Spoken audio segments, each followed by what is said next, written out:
شفق T V کے دیکھنے اور سننے والے محترم دوستو، میں ہوں سید زبیر شاہ اور آپ تمام دیکھنے اور سننے والوں کو السلام علیکم۔ ویڈیو کا آغاز کرنے سے پہلے چینل پر نئے آنے والے دوستوں سے التماس ہے کہ ہمارے چینل کو لائک اور سبسکرائب کریں تاکہ ہماری ہر نئی آنے والی ویڈیو آپ تک سب سے پہلے پہنچے۔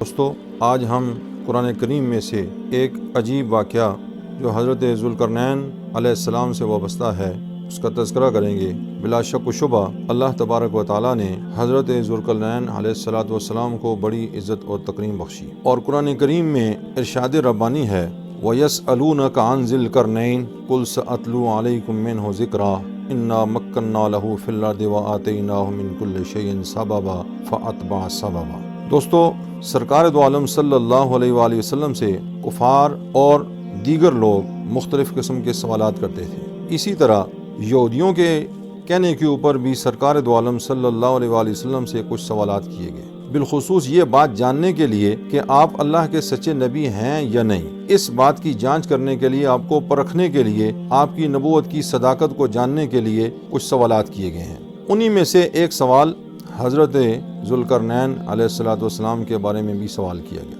حضرات گرامی، حضرت ذوالقرنین کے حوالے سے مختلف سوالات اور ان کے مختلف جوابات گردش کرتے رہتے ہیں تاریخ کی کتابوں میں، لیکن آج ہم آپ کے سامنے ایسی سچی اور وہ حقیقی باتیں پیش کریں گے جو مستند ہوں اور جن کا ثبوت ہو، اور وہ حضرت علی کرم اللہ وجہ الکریم کے اقوال ہیں، ان سے جو چیزیں ثابت ہیں، اور سرکار دو عالم صلی اللہ علیہ وآلہ وسلم کی احادیث مبارکہ سے جو چیزیں ثابت ہیں، آج ہم ان کے اوپر بات کریں گے جو بالکل حق اور سچ پر مبنی ہیں۔ حضرت ذوالقرنین، اللہ تبارک و تعالیٰ نے حضرت ذوالقرنین کو بڑی عزت اور بڑی تکریم سے نوازا۔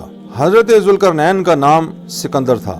انہوں نے اپنے ہی نام پر بابل کے قریب اسکندریہ شہر آباد فرمایا جو ان کا پایہ تخت تھا، یعنی دارالخلافہ تھا۔ اور حضرت ذوالقرنین ابراہیم علیہ السلام کے صحابی تھے، مومن تھے، ولی اللہ تھے، اور سام بن نوح کی اولاد میں سے تھے، اور حبشی النسل تھے، اور اپنے ماں باپ کے ایک ہی بیٹے تھے، کوئی بہن بھائی نہ تھا۔ حضرت خضر علیہ السلام کے خالہ زاد بھائی تھے۔ جب ان کو بادشاہت ملی تو پہلے وزیر خضر علیہ السلام ہی تھے، جو کچھ عرصہ رہے۔ آپ کی ولادت روم میں ہوئی اور وفات بیت المقدس میں، اور مزار بیت المقدس کے قریبی گاؤں زور میں ہے۔ آپ کی عمر 1600 سال ہوئی ہے، یعنی 1600 سال حضرت ذوالقرنین کی عمر ہے۔ 300 سال قبل مسیح آپ کی وفات ہے۔ روم کے باشندے تھے، ساری دنیا کے جنات آپ کے قبضے میں تھے، اور آپ کے زمانہ شہنشاہی میں روئے زمین پر انسانوں کی 4 قومیں آباد تھیں۔ ایک قوم جنوب میں جو قوم حاویل کہلاتی تھی، دوسری قوم شمال میں جو یاجوج ماجوج کہلاتی تھی، تیسری قوم مغرب میں جو قوم تاویل کہلاتی تھی، اور چوتھی قوم مشرق میں جو قوم ناسک کہلاتی تھی۔ اللہ تبارک و تعالیٰ ارشاد فرماتا ہے انا مکننا لہ فی الارض، بے شک ہم نے اس کو زمین میں جماؤ دیا، طاقت دی، قوت دی۔ تو اللہ تبارک و تعالیٰ نے حضرت ذوالقرنین کو زمین میں طاقت اور قوت بخشی کہ ایسے انسان ہیں، یہ ان 4 لوگوں میں شامل ہیں جنہوں نے کل زمین کے اوپر بادشاہت کی ہے۔ وہ 4 لوگ جنہوں نے پوری روئے زمین کے اوپر بادشاہت کی، ان میں ایک نمرود تھا، اور ایک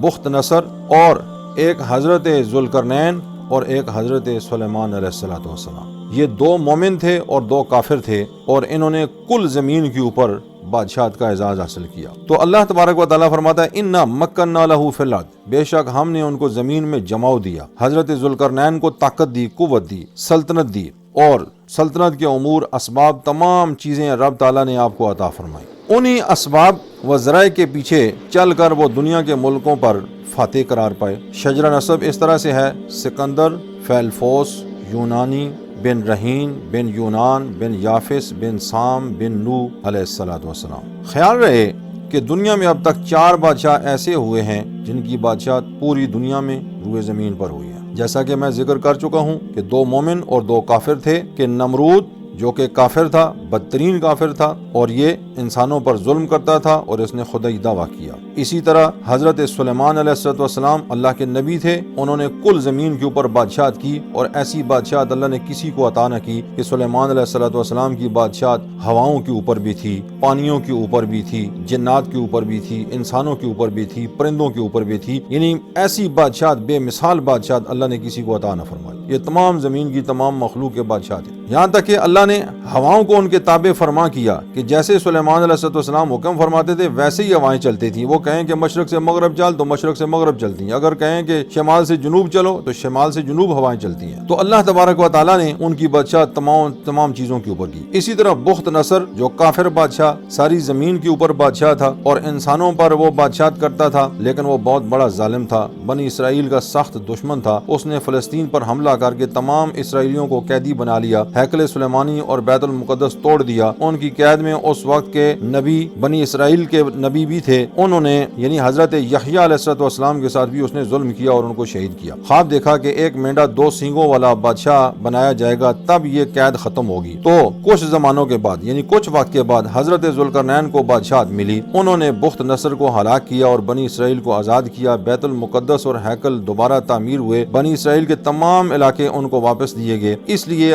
آج بھی یہود و نصارہ ان کی بہت عزت کرتے ہیں۔ ان کے سر کے اوپر 2 جگہ بالوں کا ابھار تھا، بال ایسے ابھرے ہوئے ہوتے تھے جیسے جو سینگ نما ہوتے ہیں، سینگ نہیں تھے لیکن بالوں کا ابھار ایسا تھا کہ دیکھنے میں ایسا محسوس ہوتا تھا کہ یہ 2 حصوں میں سر تقسیم ہے۔ اس لیے آپ کو ذوالقرنین کا لقب دیا گیا ہے، آپ ذوالقرنین کے لقب سے مشہور ہوئے ہیں۔ موجودہ بائبل میں ان کا نام خورس ہے، یہودیوں کی تالمود میں ان کا نام سائرس ہے، اور تاریخ میں خسرو بھی آیا ہے۔ سکندریہ ایرانی علاقہ ہے، اس لیے ان کو ایرانی فرمانروا کہا گیا ہے۔ ان کی حکومت کا آغاز 550 سال قبل مسیح ہے۔ ان کی سلطنت مشرق میں ایشیائے کوچک، شام و فلسطین، مغرب میں بلخ، بخارا، خوارزم وغیرہ سب اس میں شامل ہیں۔ ان کی سلطنت پوری زمین کے اوپر ان کی بادشاہ تھی، مشرق و مغرب میں۔ اللہ تبارک و تعالیٰ نے ان کو بڑی عزتوں سے نوازا اور انہوں نے عدل اور انصاف کے ساتھ حکمرانی کی، لوگوں کو انصاف دلایا اور ہر مظلوم کے وہ ساتھی ہوئے، ہر مظلوم کا انہوں نے ساتھ دیا اور اس کے ساتھ انہوں نے محبت کی اور اس کو انہوں نے انصاف دلایا۔ دوستو ہمیں امید ہے کہ یہ ویڈیو بھی آپ کو پسند آئی ہوگی۔ اگر آپ کو ہماری ویڈیو اچھی لگی تو چینل کو لائک اور سبسکرائب کرنا ہرگز نہ بھولیے، اس سے ہماری حوصلہ افزائی ہوگی۔